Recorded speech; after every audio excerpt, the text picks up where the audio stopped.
Tonight, political chaos threatens in Pakistan as the results don't go the military's way and jailed Imran Khan's candidates surge into the lead.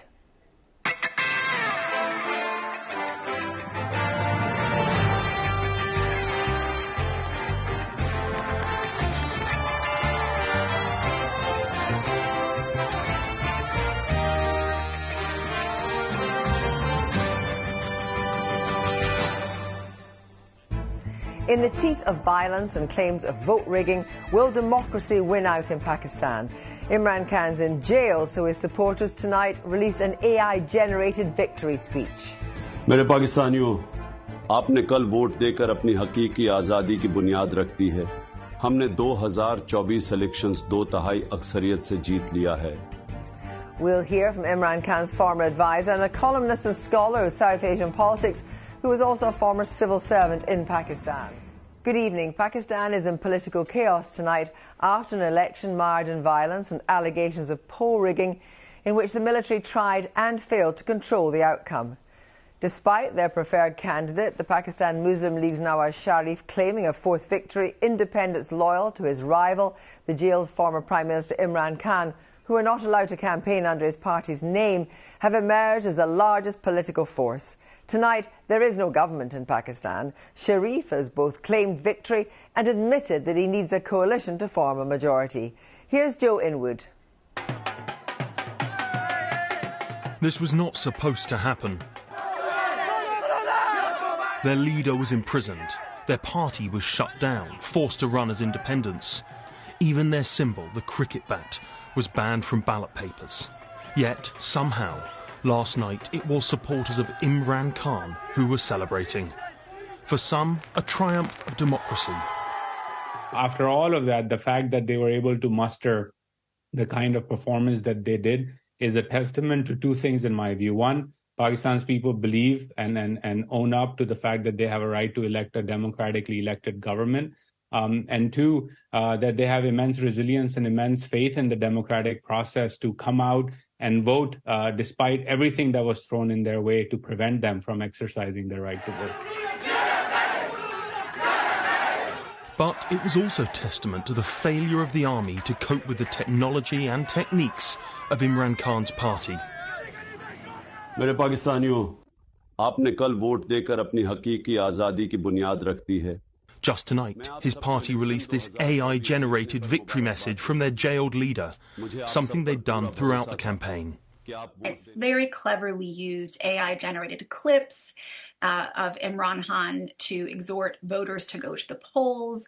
They asked on polling day, when the internet shutdown was announced, they asked people to turn off the passwords on their internet, so when people were out in neighborhoods and seeking information about whom to vote for, they had access to the internet even though they didn't have it through their mobile phones. It's widely accepted there were attempts at vote rigging, but this was analog interference in a digital election, and it failed. I think the military establishment has long looked to its intelligence services to give it information about how its game plan was working. And clearly, in this instance, its game plan has gone horribly wrong. That plan was thought to be for this man, Nawaz Sharif, to win. He always denied it, but was widely considered the army's choice. Tonight, he spoke to his supporters. We don't have enough of a majority to run the government ourselves, he says. We invite other parties and candidates to work with us.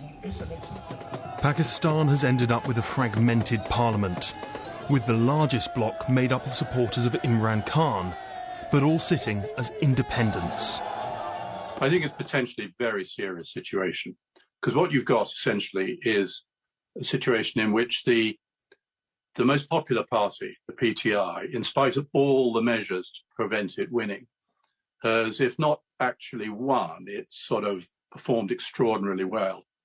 And so you're facing with the situation in which there might be a coalition of the two less popular parties backed by the army, with a lot of the people feeling that they've essentially been disenfranchised. To my mind, that poses a really serious potential problem. And the risk of instability in Pakistan matters. To the east, her great rival India. Conflict never seems far away between the two nuclear powers. To the west, Iran. And to the north, Afghanistan, where the Taliban's return will have emboldened their Pakistani cousins. While domestically, things are little better. Pakistan is currently experiencing an acute economic crisis. And, the cost of living crisis, particularly soaring inflation. And really, unless the government or the new government, moves rapidly towards addressing some of these problems, we could well see unrest on the streets. Tonight, those predictions seem like they may be coming to pass. These are unpredictable, potentially dangerous times for Pakistan. Much depends on the final count in these elections and how Pakistan's powerful military decides to react. Well, Joe there, but earlier this evening I spoke to Zulfikar Bukhari, current advisor to the chairman of the Pakistan Tehreek-e-Insaf Party and former special assistant to Imran Khan. I asked him about the former leader's next move. Knowing Imran Khan for as long as I have, obviously, it would be to appeal all the cases, which is around 100 cases that we're going to court for and contesting, which have been illegally. We believe that the result of the candidates have been changed. So there's about 100 cases which we'll be going to court over and contesting them and hoping to get them overturned. I don't think, knowing Imran Khan and knowing the ethos of our political party, PTI, I don't think we'd be making any coalition for forming a government with any of the main parties. However, we will be forming a coalition with a government to be in parliament, not as an independent, but under one banner, one party.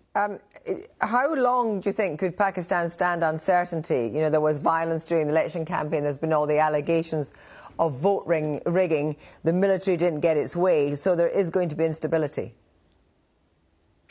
I think the instability will still continue simply because of the reason that whichever alliance is made, this hop-chop sort of government that's trying to be formed at the moment with 40, 50 seats from each other party, it's again going to lead to exactly what we've seen in the last 16 months, which is all the parties combined against us.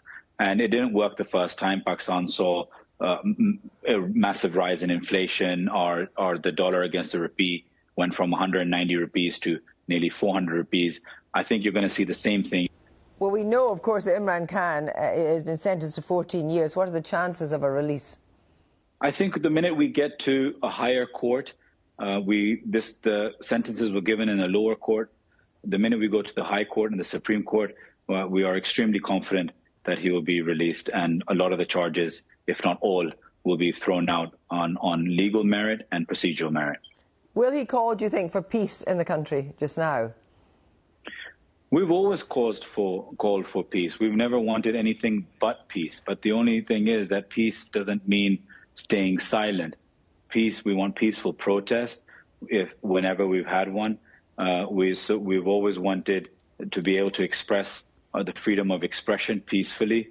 So providing that the courts take every candidate that has been mistreated and the people's mandate that has been stolen from them is restored, we will continue to go by everything by a political and legal manner as we always have done.